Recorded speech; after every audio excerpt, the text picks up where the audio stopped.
네, 이제 매매 계약. 여러분들이 향후에 이제 공인중개사 업무를 진행하게 되면 반드시 잘 알고 있어야 하는 파트겠죠. 매매 계약. 일단 매매 계약. 의의와 관련해서는 일단 매도인은 매수인에게 재산권을 이전 의무가 있고요. 법에 그렇게 되어 있습니다. 그리고 매수인은 매도인에게 그 대가를 매매 대금을 지급하는 게 매매 계약입니다. 그러면 일단 매매 계약의 종류 배웠을 때 우리가 배웠죠. 일단 낙선 계약이다. 그리고 쌍무 유상 계약이고 분료식 계약이다. 낙선 계약에 그 대응하는 개념은 요물 계약인데 요물 계약은 민법상 전형적인 계약 중에 또 하나만 있습니다. 현상 강고 계약. 그리고 민법상 전형적 계약이 아니지만 우리 배웠죠. 계약금 계약. 그 의미가 뭐죠? 매매 계약이 성립하는 데 있어 계약이 성립하는 데 있어서 반드시 급부 이행도 현실로 이루어져야만이 계약이 성립되는 건데 매매 계약은 그렇지 않죠. 그래서 낙선 계약이다. 당사자의 의사표시만 있으면 의사표시가 있고 합치만 되면 성립되지 더 나아가 일정한 급부를 현실로 인도할 필요가 없다. 그게 하나 있습니다. 그리고 쌍무계약이다. 그리고 유상계약이다. 어떤 의미인지는 이미 살펴봤습니다. 그리고 분료식 계약이다. 요식 계약은 뭐냐면 계약을 하는 데 있어서 일정한 방식을 갖춰야만이 계약이 성립된 것을 봅니다. 그런데 여러분들이 수험생들이 배우는 파트에서는 요식 계약이 없습니다. 다 분료식 계약입니다. 그럼 요식 계약은 어디냐? 유언입니다. 유언의 경우만 중심인데 유언 파트는 시험 범위가 아닙니다. 그래서 분류식 계약으로 다 이해하시면 됩니다. 근데 우리 어떻게 했죠? 매대 환급. 이처럼 낙성, 쌍무, 유상인 경우가 어디 있었죠? 매대 환급, 매매, 임대차, 교환, 급, 도급 계약입니다. 그리고 쌍무면 유상입니다.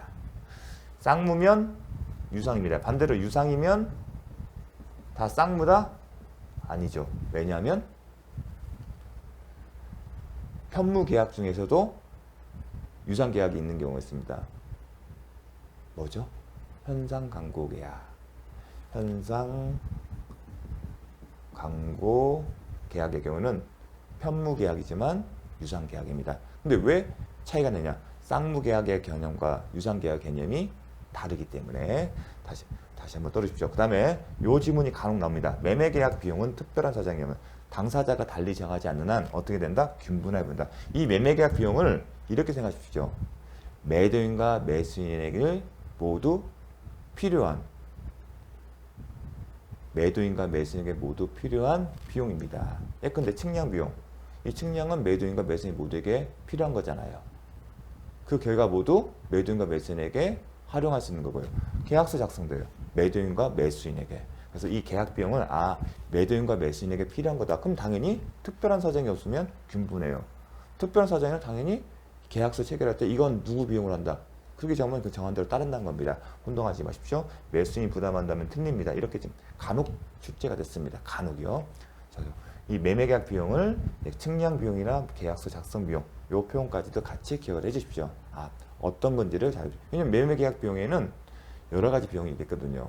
중개보수도 있을 거고요. 변호사를 쓰는 변호사 선임 비용도 있고 그런 비용까지 모두 포함된 게 아니라 당사자 모두에게 필요하고 이익이 되는 거라고 생각하십시오. 그럼 당연히 특별한 사정이 없으면 모두에게 이익이 되니까 균분할 수밖에 없죠. 뭐 지분 비율 나눌 필요도 없을 거고요. 요거는요. 자, 매매의 법률 효과. 자, 당연히 매매 계약 체결하면 법률 효과가 있다. 매매 계약 성립되면 효력이 발생하고 법률 효과 발생한다. 어떤 법률 효과죠? 지금까지 항상 재산권 이전 의무와 매매 대금 지급 의무가 있습니다. 그런데 당연히 인도 의무도 있겠죠. 자, 여기 대해서 좀 설명을 하겠습니다. 자, 매매 계약이 성립이 됐어요. 매매 계약이 성립이 되면 효력이 발생한다. 효력이 발생하면 어떤 게 있죠? 채권 채무 관계 발생한다. 그럼 매도인을 중심으로 그 다음에 이걸 좀 크게 할까요? 그러면 매도인 그 다음에 매수인 할게요. 그럼 매도인은 어떤 의무가 있죠? 소유권 이전 의무와 그리고 플러스 목적물을 점유를 넘겨줘요. 그게 뭐예요? 부동산 인도 의무. 부동산을 전제를 했을 때는요. 부동산을 전제로 합니다. 지금은 부동산이 전제를 해야만이 그리고 매매 대금 지급 의무가 있어요. 매매대금 지급 의무가 있는데 보통의 경우는 계약금, 중도금, 잔금이 나올 거고 계약금, 잔금 형태일 겁니다. 계약금은 계약 체결 당시에 주는 거기 때문에 동시행관계 문제, 급부이행의 문제가 발생 않고 중도금 있으면 중도금 대부분 선이행 의무예요. 그래서 보통의 경우는 매매대금 쓰지만 통상적인 경우에는 여기는 잔금이겠죠. 잔금. 그리고 이 잔금이 대표의 보통 실무 관행을 말하는 겁니다. 법정은 이렇게 돼 있어요. 이게 동시행 관계인데 실질적으로는 잔금이 동시행 관계에 있습니다. 통상적으로 매매 계약하시면 이게 가장 기본적인 포맷이에요. 계약금, 중도금은 계약금은 이미 줬기 때문에 급부이행 문제 안 되고 중도금은 매도인의 의무보다 매수인의 중도금 지급 의무가 더 선이행 의무다. 배웠습니다. 그러면 이제 어떤 측면이 있냐면 587쪽 그걸 이제 보기 한 건데 만약 부동산이 인도문데 이 부동산이 수익형 부동산이다. 그걸 가정하시면 됩니다. 수익형 부동산이 있으면 과실이 있잖아요. 과실은 임대료잖아요. 즉 수익형 부동산을 매각을 하게 되면 이 매매계약 당사자의 관심이 뭐냐면 매매계약이 목적을 달성할 때까지 즉 잔금을 포함한 매매대금 전부 지급이 되고 소유권 이전 등기 필요한 서류가 제공될 때까지 보통은 잔금 지급 시에 소유권 이전 등기와 부동산 인도무가 동시행 관계이거든요. 그때까지 기준했을 때 누구한테 이 과실을 갖게 하느냐가 쟁점이 됩니다. 그러겠죠. 매매계약 체결과 그 다음에 매매계약이 목적 달성할 때 기간이 있으니까 수개월씩 걸리는 경우가 있지 않습니까? 그 사이에 이 과실은 누구한테 기속시키는 것이 하나의 쟁점이 돼요.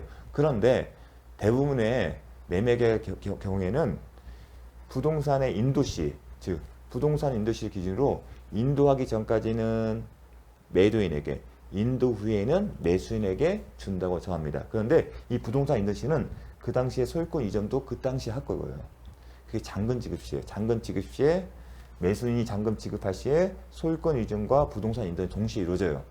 따라서 잔금 지급 시가 결국은 부동산 인도 시점일 거고 소유권 이전 시점일 겁니다. 그 시점을 기준해서 그 전에 이루어진 것은 매도인에게, 그 위에는 매수인에게 과실을 기속시킵니다. 그리고 잔금을 지급할 때 잔금이 지급되고 소유권 이전 등기 서류나 부동산 인도 뭐 다 이행이 되면 특별한 이슈가 될 것은 없어요. 그래서 인도 시점으로 보는 게 대부분 문제입니다. 그런데 혹시나 그런 업무를 해보셨거나 아니면 상식적 그런 거에서 내용을 갖고 계신 분이라면 이게 확 와닿을 거예요. 합당하거든요. 합리적이고. 그런데 갑자기 587조가 뜬금없이 나타납니다. 어떤 내용이 나오냐면 자, 매수인은 자습서 페이지 322쪽입니다. 제가 계속 이걸 써야 하기 때문에 앞으로 넘어가지 않겠습니다. 페이지 321쪽 뭘 볼 거냐면 587조를 볼 거예요. 이런 얘기가 있어요. 매수인은 목적물의 인도를 받은 날부터 대금의 이자를 지급해야 한다. 뭐라고요? 매수인은 목적물의 인도를 받은 날로부터 대금의 이자를 지급해야 한다. 이런 표현이 나와요. 그 다음에 그러나 목적물을 인도받았더라도 대금 지급 기한에 관한 약정이 있고 그 기한이 목적물을 인도받은 날보다 뒤라면 즉 목적물의 인도 의무와 매매대금 지급 의무가 동시이행 관계가 아니라 목적물 인도 의무가 선이행 의무인 경우 아니면 매매대금 지급과 인도 의무가 동시이행 관계가 있는 경우입니다. 그런 경우에는 기한이 목적물의 인도받은 날보다 뒤라면 그 기한까지는 이자가 발생하지 않는다. 그러니까 문헌상에는 선이행 의무 그렇게 보시면 됩니다. 목적물 인도 의무가 선이행 의무인 경우에는 비록 매수인이 이 부동산을 인도받았다 하더라도 매수인은 이자 지급할 필요 없다. 이런 문구가 나옵니다. 과연 이게 무슨 의미일까 하는 게 이제 궁금합니다. 근데 현실에서는 대부분 이 동시행 관계 때문에 제가 말하는 포맷으로 가게 되면 이게 적용될 여지가 없어요. 그런데 매매계약의 형태는 다양합니다. 어떤 경우 문제되냐면 선이행 의무인 경우에 매도인 측의 의무가 선이행 의무할 때 선이행 의무일 경우에 이런 어떤 이슈가 발생합니다. 그리고 선이행 의무가 매도인의 의무가 선이행 의무이고 and 그 경우에 이 목적물의 과실에 계속 이 과실 이 수익형 부동산을 가졌을 때 이 부동산에서 발생하는 이 과실을 누구한테 기속해야 한다는 약정이 없는 경우에 쟁점이 됩니다. 그 경우에 이 조문이 적용됩니다. 근데 이 선이행 의무하는 경우는 사실상 쉽지 않아요. 매도인 입장에서 자신의 의무를 먼저 이행한다는 경우가 쉽게 상상이 안 가요. 돈도 안 받는데 먼저 소유권 넘겨준다. 딱 하나거든요. 매수인이 돈이 없어요. 돈이 없는데 사고 싶어요. 받는 방법이에요. 소유권을 넘겨받고 대출을 받아서 그 대출금을 주는 경우예요. 그런데 그런 토지는 뭐냐면 토지예요. 되면 그런 어떤 선이행 조건을 하는 사람들은 시행사예요. 그럼 시행사 대출을 받으려면 뭐가 필요하면 사용 승낙서가 필요해요. 사용 승낙 필요하기 때문에 부동산 인도 의무가 먼저 진행된 거 있습니다. 그런 경우에 이제 이런 어떤 이슈가 발생하지, 그렇지 않은 경우에는 제가 말하는 포맷으로 가는 게 가장 안전합니다. 근데 매도인은 왜 알면서도 자기한테 불리한 겁니다. 결론부터 말하면 그렇게 하시면 안 됩니다. 사고 터질 확률도 없습니다. 근데 매도인이 알면서 하는 경우에는 그 땅이 팔고 싶은데 잘 안 팔리기 때문인 거예요. 그래서 이런 이해관계가 맞기 때문에 이런 좀 제가 봤을 때는 제 개인적이지만 비전형적인 모습의 계약이 나타납니다. 절대로 저는 그런 계약을 권하지는 않습니다. 변호사로서. 왜냐면 나중에 사고가 어떤 사고 터질지를 모르거든요. 그래서 그러한 경우에 이제 이런 조항들이 효력을 발생해요. 왜냐면 수익형 부담은 이 과실이 누구한테 있는지가 가장 쟁점이거든요. 계약이 성립하고 매매 계약 목적이 달성한 데는 수개월의 기간이 필요하기 때문에, 만약에 강남에 그런 수익형 부동산은 당연히 당사자끼리 참여하거든요. 그럼 어떻게 언제까지 이 기간에 과실은 임대료는 누가 갖고 언제부터 매수인 가는 것을 반드시 정합니다. 따라서 이건 임의 규정이기 때문에 적용이 안 돼요. 그래서 예외적으로 이렇게 선이행 의무가 있을 경우에, 그리고 당사자 사이에 그런 약정이 없을 때 이 규정이 활용됩니다. 그러면 이 규정은 어디에 포인트를 둔 거냐면, 자, 어디에 이제 관심이 가냐면, 이제 동시행 관계가 되는 이유가 뭐였죠? 서로 대가 관계잖아요. 대가 관계이기 때문에 동시에 이행 항변권을 인정한 거예요. 지금 어디에 포인트냐면 이제 부동산 인도 의무예요. 목적물. 부동산 인도 의무를 갖고 매매 대금을 보는 거예요.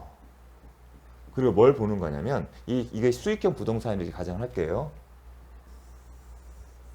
이 부동산과 인도 의무와 이제 대가 관계가 있는데, 이 부동산에 대해서는 과실이 붙어 있어요. 과실이. 이게 임대료라는 게 있어요. 이 부동산에 인도 의무에서 수익형 부동산 가정했을 때 과실이라는 게 있어요. 그리고 매매 대금은요. 똑같은 과실이 있어요. 이자요. 그래서 어떤 걸 생각하냐면, 대가 관계에서 동시인 관계에 나오듯이 부동산에 나오는 이 과실과 매매 대금에서 이 과실도 대가 관계를 보는 거예요.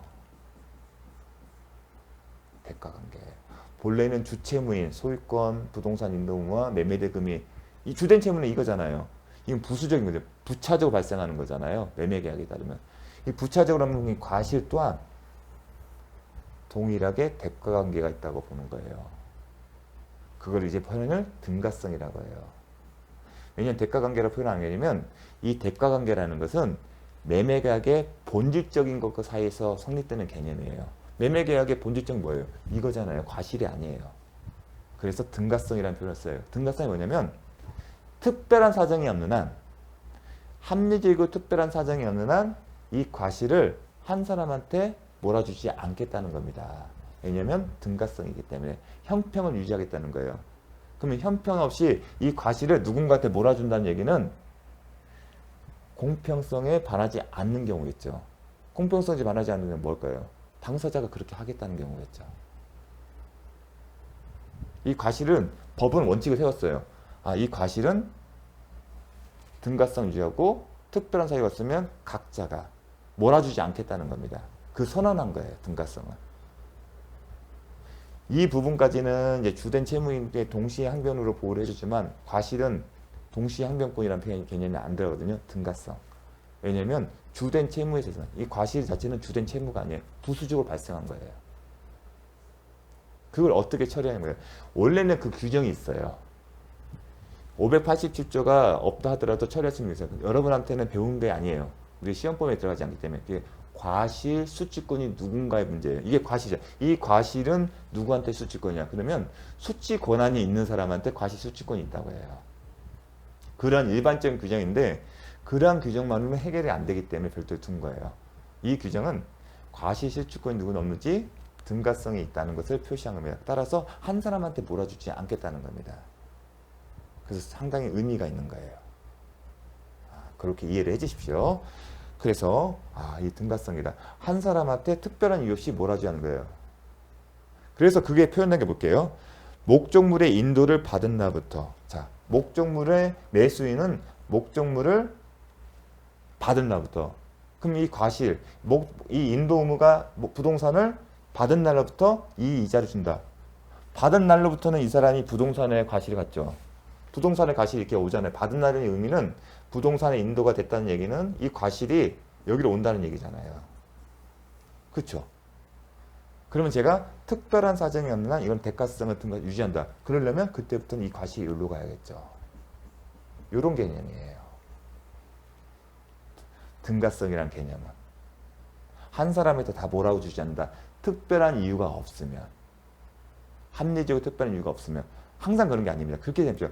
항상 등가성이 아니라 특별한 사정이 없으면, 특별한 이유가 있거나 약정이 있으면 한 사람이 다 가질 수가 있어요.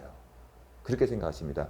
그래서 그런 표현이에요. 매수인은 목적물의 인도를 받은 날부터 이자를 지금다. 이 과실은 여기로 간다는 겁니다.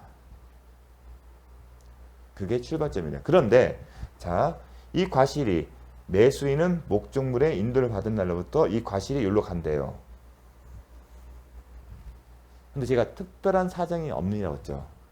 왜 그 얘기를 하냐면 이 과실은 지연이자예요. 지금 대금이니까 이자겠죠. 그런데 이자에는 법정이자가 있어요. 법정이자가 있고 부당이득 만한 성격의 법정이자가 있고 또 하나가 있죠. 이행지체에 따른 지연손해금이 있어요. 그럼 이자의 성격이 뭐냐? 지연손해금이에요. 지연. 그걸 기억하셔야 합니다. 뭐라고요? 목적물을 인도받은 날부터 매수인은 이자를 지급한다는데 그 이자는 지연손해금이다. 그럼 지연손해금은 뭐예요? 채무불이행을 전제로 하잖아요. 그 얘기는 목적물을 인도받은 매수인이 매매대금을 지급하지 않더라도 이행지체와 같은 채무불이행에 해당되지 않는다면 이자를 지급할 필요가 없다는 겁니다. 이 개념 때문에 제가 등가성이지만 특별한 사정이나 이유가 없으면 몰아줍니다. 그 얘기를 쓴 거예요. 법조만 보게 되면 이게 딱 이게 지연이라 써있잖아요. 해석상. 왜냐하면 이것도 있어요. 등가성도 고려하지만 지금 등가성을 뭐라고 보죠? 요것만 갖고 보잖아요. 요것만. 그런데 요거와 연관성 있는 게 또 뭐가 있어요? 소유권 이전 등기부도 있잖아요. 요것도 관계되잖아요. 이 얘기는 뭐냐면 매수인이 목적물 인도 받았지만 소유권을 이전받지 못하면 동시행 환별권 행사할 수 있잖아요. 비록 받았다 하더라도. 이 동시항변권도 보호를 해줘야 하잖아요. 동시항변권이 있으면 뭐가 있다고 했어요? 이행지체 저지요. 그래서 이것을 지연이자라고 해석하는 거예요. 만약에 이게 지연 손해금을 해석하지 않는다면 매수인의 동시항변권을 법이 배제시키는 거예요. 그래서 제가 아까 특별한 사정이 있거나 합리적인 이유가 있으면 없으면 등가성 선언이다. 특별한 사정이 있으면 몰아준다. 결국적으로 이 과실은 지연 손해이기 때문에 만약에 매수인에게 동시에 항변권이 있거나 아니면 이런 경우도 있겠죠. 그 뒷변에 있잖아요. 이게 선이행 의무예요. 선이행 의무가 있다면 매매대금 지급 의무가 뒤에 있다는 얘기잖아요. 아직 이행기가 도래가 안 될 수도 있지 않습니까? 이행기가 도래가 안 됐으면 당연히 이자를 지급할 필요가 없는 거죠. 그래서 이게 지워졌겠군요. 예. 다시 한번 볼게요. 매도인. 자, 이 개념이 그래서 쉽지가 않을 거예요. 자, 소위 등 의무와 그 다음에 부동산 인도 의무가 있어요. 그리고 매매 대금이 있었어요. 이게 기본적인 주된 채무예요. 그런데 부수적인 문제예요. 어떤 게 있다? 과실이 생겨요. 그리고 매매 대금에서는 이자라는 과실이 생기고요. 이거의 등가성을 선언한 거예요. 하지만 특별한 사정이 있는 경우에는 몰아줄 수가 있다. 어떤 경우? 매매대금과 소유주권 이전 등기부터 동시행 관계일 수 있잖아요. 동시행 관계. 비록 부동산 인도를 받았다 하더라도 이걸 제공받거나 이행이 이루어지지 않으면 당연히 이 사람은 동시에 항변권을 행사할 수 있고 그러면 이자를 지급할 필요가 없잖아요. 그러한 경우까지 이자를 주는 건 아닙니다. 비록 인도를 받았더라도 그렇게 생각하셔야 합니다. 또는 부동산 인도 의무가 동시행 관계가 아니라 동시행 이행 관계가 아니라 선이행 의무예요. 그러면 당연히 부동산 인도 의무 이행기예요. 그리고 매매 대금은 이때예요. 그럼 당연히 비록 이때 매수인이 인도를 받았다 하더라도 자신의 채무는 아직 이행기가 도래하지 않았잖아요. 그러니까 이행 지체가 안 되겠죠. 이러한 경우까지도 과실 지급하게 되면 이 조문에 따라서 매매인은 기한의 이익을 상실하는 꼴이 되는 겁니다. 기한의 이익이죠. 기한이 도래하기 전에는 채무를 이행하지 않더라도 잘못된 게 아니다. 그거 아니겠습니까? 이행기는 약정에서 이렇게 정했는데 요 조문 때문에 이때 이행을 하라는 것은 강제시킨 것은 잘못된 거죠. 그래서 그 이자를 지연손해금으로 보는 겁니다. 그래서 요걸 잘 보셔야 돼요. 동시행 관계가 있는 거예요.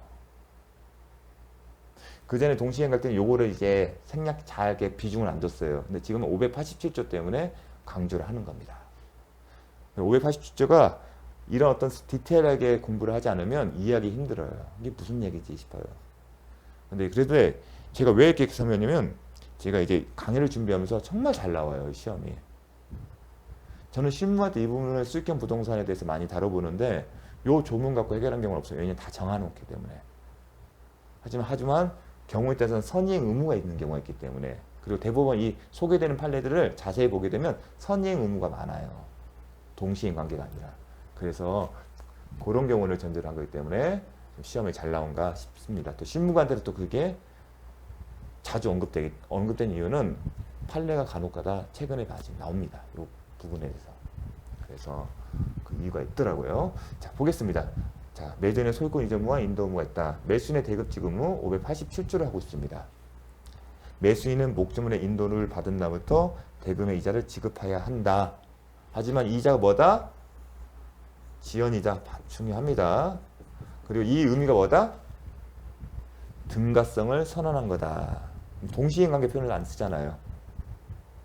왜냐면 주된 채무의 부수적인 거기 때문에 그렇습니다. 그러나 이게 시험에 잘 나옵니다. 이 지문이 인도 받았더라도 대금 지급 기한에 관한 약정이 있고 즉 이런 경우에 인도 받은 시점이 이 시점인데 대금을 지급하는 기한은 이 시점이라는 게 후에 있다는 거예요. 결국은 부동산 인도 의무가 선이행 의무라는 겁니다. 관한 약정 그 기한이 목적물을 인도받은 날보다 뒤라면 즉 이런 경우죠. 선이행 의무 때는 그때까지 이때까지 이자는 발생하지 않는다. 다만 이 기한이 도래하게 되면 기한이 도래했기 때문에 동시에 항변권 등이 없으면 이 소유권 이전 의무가 또 남잖아요. 이 소유권 이전 의무에 대한 동시에 항변권을 행사할 수 없는 이때부터 이행 지체가 되는 거고 그 경우에는 이자를 지급해야겠죠. 왜냐하면 이때는 이자는 지연 손해금이기 때문에 이때 도래했다 하더라도 이 이자는 지연 손해이기 때문에 동시에 항변권들이 없어야겠죠. 원칙대로 돌아간 겁니다. 즉 소유권 이전 등기 의무 나머지가 있잖아요. 소유권 이전 등기 의무와 이 대금의 지급 의무가 동시행 관계라면 이자는 또 지급할 필요가 없을 겁니다. 거기까지 나오지 않습니다.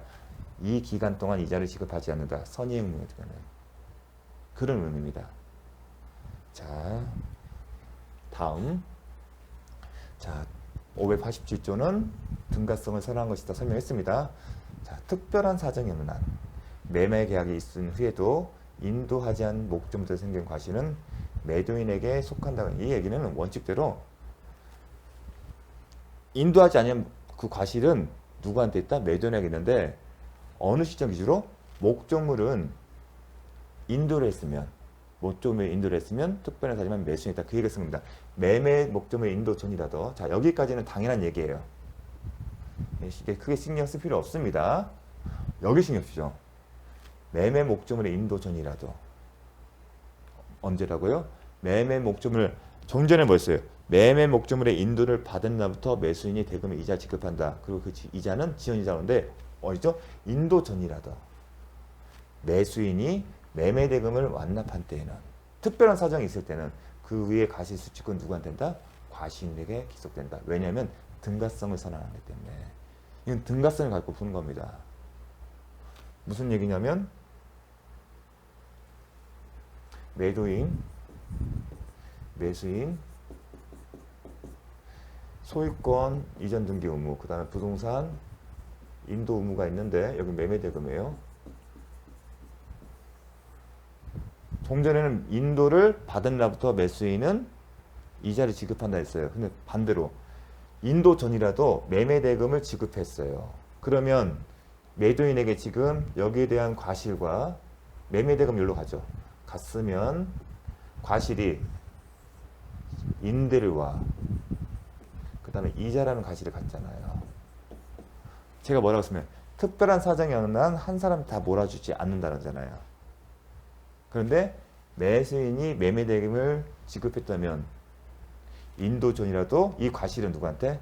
임대료라는 과실은 이렇게 와야 합니다. 그 얘기를 쓴 겁니다. 그리고 매수인한테 특별한 사정인 매매 대금 지급을 하게 되면 더 이상 매수인은 이행할 채무가 없어요. 자기 할 일 다 한 거예요. 그래서 특별한 사정이 있을 경우 사실은 없습니다. 특별한 사정은 항상 매도인 측에 발생해요. 왜냐하면 소유권 이전 등기 의무가 있기 때문에. 그래서 그 얘기를 쓴 겁니다. 한 사람한테 몰아줘서는 안 된다. 등가성 때문에. 그 얘기를 한 겁니다. 법조문은 그렇게 안 됐어요. 이 법조문 때라면 목적물을 인도 받은 날부터 매수는 이자를 지급해야 돼요. 근데 아직 인도 전이잖아요. 근데 인도 전에 매매대금 지급했어요. 그렇게 되면 배도인이 임대료도 갖고 이자도 갖다요. 근데 제가 있죠. 특별한 사정이 없는 한 등가성이 유지된다. 특별한 사정이 있어야만이 한 사람들 다 간다. 근데 매수인에게 특별한 사정을 찾을 게 없어요. 다 했잖아요.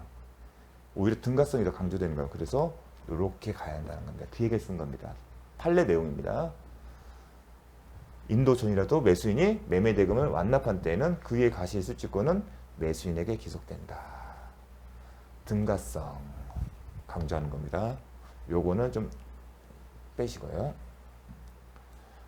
자, 대금의 이자 선택은 지연 손해금이다. 그 얘기를 써놨습니다. 지연 손해금 정말 잘 나옵니다. 그러면 그 논의 실익이 있을 거 아니겠습니까? 이 논의 실익을 잘 써놨습니다.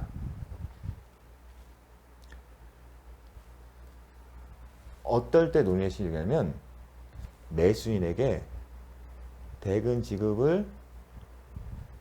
매매 대금과 나머지 소유권 이전 등기 의무 사이에 동시에 항변권이 있는 경우예요. 동시에 항변권이 있을 때 만약에 이 이자를 요약하게 되면 지연 손해금이 아니라 법정이자, 부당이득 반환 같은 법정이자 생각하게 되면 설사 매수인에게 매매 대금에 관한 동시에 항변권이 붙어 있다 하더라도 지급을 해야 한다는 얘기입니다. 하지만 지연 손해금을 보게 되면 동시에 항변권, 이 지연 손해금은 뭐에 대한 제휴죠? 매매 대금에 대한 거잖아요. 이 매매 대금에서 동시에 항변권이 붙어 있다면 이행지체 저지효가 있는 거고, 이행지체 저지효가 있으면 지연 손해금은 발생할 리 없죠. 왜냐하면 지연 손해금은 채무 불이행을 전제로 하기 때문에. 그 논의식은 거기에 있습니다. 자, 자습서요. 자, 페이지 322페이지에 페이지 322에 자세히 설명을 해놨습니다. 여기서 한번 읽어보시면 될 것 같습니다. 자, 매수인이, 자, 시험 지문이 이렇게 나옵니다. 매수인이 대금 지급을 거절할 정당한 사유. 딱 이걸 생각하십시오. 뭔가 동시에 항변권 생각하십시오. 동시에 항변권 있는 경우에는 매수인은 목적물을 미리 인도받더라도 대금 이자의 지급 의무가 없다. 자, 법조문에는 어떻게 돼 있죠? 법조문에는 참 이게 이해하기 힘든 게 뭐 어떻게 이해하려면, 그러니까 그래서 헷갈리는 거예요. 근데 법조문에 보면은 다시 한번 강조하지만 이렇게 돼 있어요. 인도를 받은 날로부터 대금의 이자를 지금다 누가 매수인은 이렇게 돼 있잖아요. 법조문이 이렇게 돼 있어요. 그런데 그 법조문에 따르면 매수인은 목적물을 미리 인도받더라도 인도받았잖아요. 받았으면 지급해야 하잖아요. 그 법조문에 따르면. 근데 이 해결은 어디다? 그 이자의 성격에 지연 손해금. 근데 미리 받았더라도 뭐죠? 거절할 정당한 사유. 동시에 함백권 있으면 무슨 얘기다? 이행지체가 아니잖아요. 이행지체가 아니고 이행지체가 아니니까 지연 손해금이 발생할 여지가 없다. 이렇게 가는 건데 논리가. 자, 그렇게 기억해 주십시오. 동시행 관계다. 매도인의 소유권 의존 의무 인도 의무와 매수인의 대거 지분은 특별한 약정이나 관습이 없으면 동시행 관계다. 자, 임의 규정이 됩니다. 매매되면 계약금과 중도금은 먼저 다 지급해버리잖아요. 그래서 잔금에 대해서 보통 동시행 관계 있다는 거 이미 설명을 했습니다. 그렇다면 채무에 관하여 동시행 항변권이 있는 경우, 자, 동시행 항변권이 있으면 이행 지체의 저지효가 있다. 지체 저지효가 있다. 배웠습니다. 이거를 깨트릴 방법은 뭐다? 이행하는 하거나 또는 이행의 제공이에요. 그렇게 배웠습니다. 이행은 급부를 이행하는 겁니다. 완료하는 겁니다. 급부를 이행하기 때문에 현실로. 이행의 제공은 딱 제공해놓은 거지 또 수령이 필요한 거죠. 완결된 게 아닙니다. 자, 당사자 이방이 상대방의 이행지체에 빠뜨리기 위해서는 상대방에 대해서 동시에 함변, 이행지체 저지가 있으니까 이 저지 장벽을 없애라. 어떤 방법으로? 반대 채무를 이행하거나 이행 제공한다. 이렇게 배웠습니다. 이게 우리가 배웠던 거예요. 하지만 매매계약의 경우에는 그리고 587조가 적용되는 경우에는 특칙이 정해요. 뭐 때문에? 목적물의 인도라는 표현이 때문에 그렇습니다. 뭐냐면 이제 또 설명을 할 텐데 이것만 하고 잠시 쉬겠습니다. 오늘 강의 마무리하겠습니다. 매수인이 있어요. 소위 등 그리고 부동산 인도 의무예요. 그리고 여기는 매매대금이에요. 통상 동시행 관계예요. 동시행 관계는 이행지체 조율을 하게 되면 매매대금을 이행하거나 이행 제공하고 아니면 소유 등이나 부동산 인도물을 이행하거나 이행 제공하면 됩니다. 그게 배웠던 거예요. 그런데 587조가 있어요. 자, 580조가 있고 목적물을 인도받은 매수인은 그때부터 이자를 지급한다고 했죠. 뭐라고 했어요? 목적물을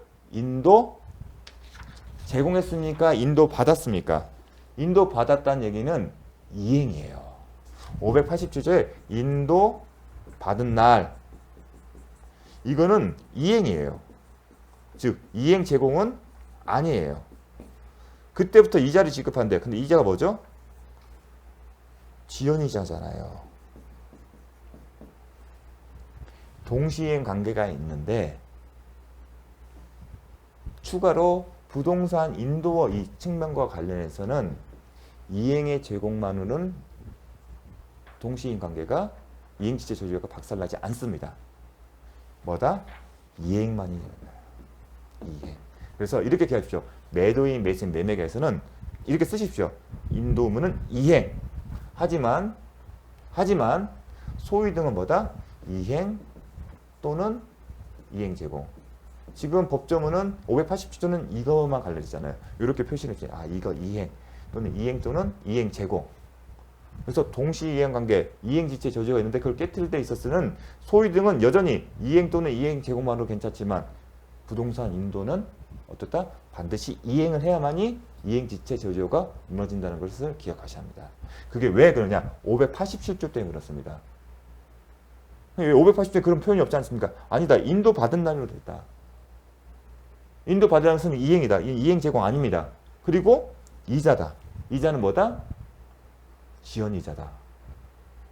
이런 어떤 특징 때문에 부동산 인도와 관련해서는 이런 추가적으로 사유를 이용합니다. 동시이행 관계를 깨뜨리려면. 그래서 이렇게 기억하십시오. 일단 부동산 인도에서 동시이행 관계인데 요거를 깨뜨릴 때는 이건 이행이 있어야 하고 소유 등은 여전히 이행 또는 이행 제공이다. 이걸 기억해 주십시오. 그럼 매매대금은 어떻게 될까요? 당연히 이행이 되겠죠. 여기서 동시행 관계로는 매매 내용도 이행이 있어야 한다. 이렇게 표시를 해 놓으십시오. 여전히 소유등은 과실이 없잖아요. 소유등 자체는 등기부등인데 무슨 과실이 발생합니까? 과실이 발생하는 부동산 인도와 매매 계약서는 이행, 동시행 관계를 깨뜨리는 방법은 이행이다. 이행의 제공으로는 부족하다. 그렇게 기억하십니다. 그러면 등가성 계속 유지되거든요. 자, 나머지는 이제 그걸 이해해야만이 이제 출제 질문 2개가 더 있습니다. 자주 나오는 주기 때문에 그걸 이해할 수가 있습니다. 근데 쉬운 내용은 아니에요. 상당히 정교하고 좀 복잡한 내용들이에요. 근데 한번 제가 이해를 하려고 강의를 한 것뿐이지 이해가 안 된다면 그냥 암기하십시오. 그 질문이 이제 더 이상 벗어나서 나오지 않습니다. 다만 제 강의를 들었기 때문에 어렴풋이 뭐가 다가와요. 어렴풋이. 자, 그 정도도 훌륭한 겁니다. 그래서 다음 시간부터 다시 한번 살펴보도록 하겠습니다. 수고 많으셨습니다. 감사합니다.